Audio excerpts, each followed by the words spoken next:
आदाब, नमस्कार। आपका मेज़बान मैं हूं डॉक्टर मुस्तकीम राव। मानव आवाज़ सहारनपुर चैनल में आपका स्वागत है। आइए आज आपको उस शख्सियत से रूबरू कराते हैं जिन्होंने सहारनपुर की पहचान देश में ही नहीं बल्कि विदेशों में कराई। जी हाँ, हम बात कर रहे हैं पूर्व केंद्रीय मंत्री काजी रशीद मसूद की, जिनका अपने समय में जलवा रहा है, परंतु उनके दुनिया से चले जाने के बाद उनकी विरासत को वह पंख नहीं लग सके जिनकी उम्मीदें जताई जा रही थी।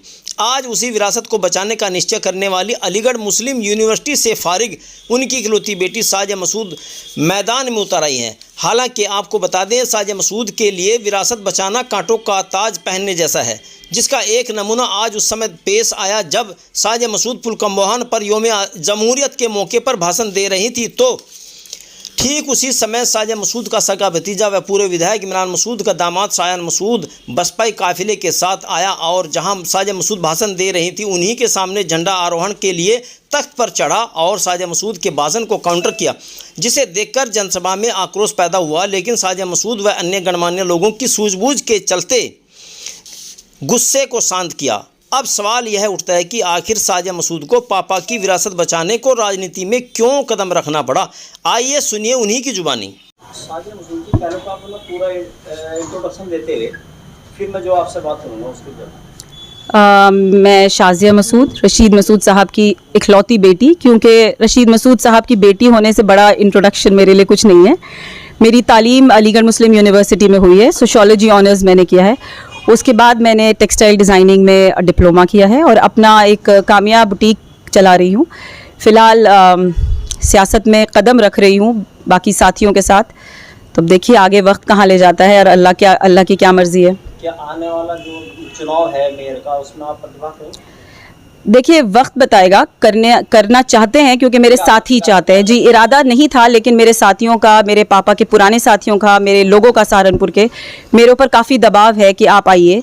तो हम आएंगे भी। अगर लड़ना हुआ तो लड़ेंगे और अगर लड़वाना हुआ तो लड़वाएंगे भी। लोगों का ये मानना है कि आप किस पार्टी से चुनाव लड़ेंगे? देखिए वो तो वक्त बताएगा कि हम किस पार्टी से चुनाव लड़ेंगे। अभी कोई पार्टी तय नहीं है। अभी तो हम देखेंगे, बात करेंगे बैठकर अपने सभी साथियों से। वो जिस तरह की राय मशवरा हमको देंगे बस उसी तरह हम चलेंगे। आज झंडा आरोहण के समय पे शायान मसूद आकर जबरदस्ती ऐसे मंच पर चढ़े और झंडा फहराया और बीच को बात को बीच में जी, तो मैं यही चीज़ आप लोगों तक पहुंचाना चाहती हूँ कि ये वो संस्कार नहीं है जो मेरे वालिद छोड़ गए थे, और यही वजह है कि मुझे आज सहारनपुर में आपके बीच आना पड़ा। अगर मेरे भाई इस काबिल होते और वो पापा के बताए हुए असूलों पे चलते तो क्या ज़रूरत थी कि मैं यहाँ पर आती। मैं तो खुश रहती कि मेरे भाई वो कर रहे हैं जो मेरे पापा चाहते थे। पर मुझे पापा की कहना चाहिए एक सियासी विरासत डगमगाती दिख रही थी। मुझे लग रहा था कि वो पापा का नाम लेना भी अब पसंद नहीं करते।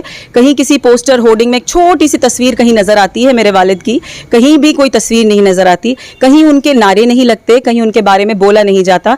तो मैं अपने वालिद का नाम इस तरह ख़त्म होता खुद तो नहीं देख पा रही थी। और जो हरकतें मेरे अपनों की हैं, जो मेरे साथ हैं और जो और लोगों के साथ हैं, वो उसूल मेरे वालिद के नहीं थे। तो मुझे कम से कम लोगों के बीच आकर ये तो दिखाना ही था कि संस्कार ये होते हैं जो मेरे वालिद ने मुझे दिए हैं, वो नहीं होते जो मेरे भाइयों ने सीखा है। आप कैसे फेस करेंगे इसको? क्या फेस करना? देखिए, फेस जब आपको अल्लाह पर तवक्कुल हो ना, तो फेस करने का डर आपको नहीं होता। आपको पता होता है कि जो हो रहा है वो अल्लाह करा रहा है और हम उसी रौ में बह रहे हैं। हमें किसी भी चीज़ का डर नहीं होता क्योंकि हम सिर्फ अल्लाह से डरते हैं। आपके भाई शाहजहां मसूद साहब हैं जी, उनका कैसा सहयोग मिल रहा है आपको? सहयोग मिल रहा है? उनका कोई सहयोग नहीं मिल रहा। वो क्यों चाहेंगे? वो चाहेंगे कि वो जो हरकतें करें, वो जिस तरह से भी रहें, उनको सराहाया जाए, उनको कोई आवाज़ ना उठाए उनके ख़िलाफ़। पर मेरी मजबूरी बन गई थी क्योंकि कुछ मुझे अपने पर्सनल लेवल पे भी बहुत परेशान किया गया। तो मेरी मजबूरी थी कि मैं लोगों के बीच में आऊँ और उनकी सब बातों को नुमाया करूँ कि वो इस काबिल नहीं है कि आप उनको एक लीडर बनाएं। शाहजहां भाई को तो जैसा इमरान भाई पहले ही नादान मसूद नाम दे चुके थे, तो मेरे ख्याल से वो अपने नाम पे पूरे खरे उतर रहे हैं। वो उसी तरह नादान है जैसे वो 2014 में थे, 16 में थे और वो अब भी। जी, वो बिल्कुल वैसे ही हैं। तो उनके लिए मैं कुछ नहीं। लोग जो रशीद मसूद के बहुत चाहने वाले हैं, दिलो जान से चाहने वाले हैं, जान देने वाले लोग हैं, उनका आपको कैसा समर्थन मिल रहा है फिलहाल? फ़िलहाल मुझे बहुत बहुत अच्छा, बल्कि ओवरवेलमिंग है मेरे लिए। मुझे नहीं पता था कि इतनी मोहब्बत मुझे मिलेगी इन लोगों से। आकर अपने पापा के किस्से मुझे बता रहे हैं, रशीद साहब ऐसे करते थे, वैसे करते थे। मतलब मैं बहुत ही कहना चाहिए भावुक हो गई हूँ ये सब देखकर कि इतनी मोहब्बत लोगों के दिल में थी। तो मुझे ताज्जुब है कि वो मोहब्बत आखिर मेरे भाइयों तक ट्रांसफ़र क्यों नहीं हुई। तो कुछ कमी मेरे भाइयों की ही रही होगी इसके अंदर। चलिए, आपने मानो उससे बात की, आपको बहुत बहुत धन्यवाद। शुक्रिया बहुत बहुत।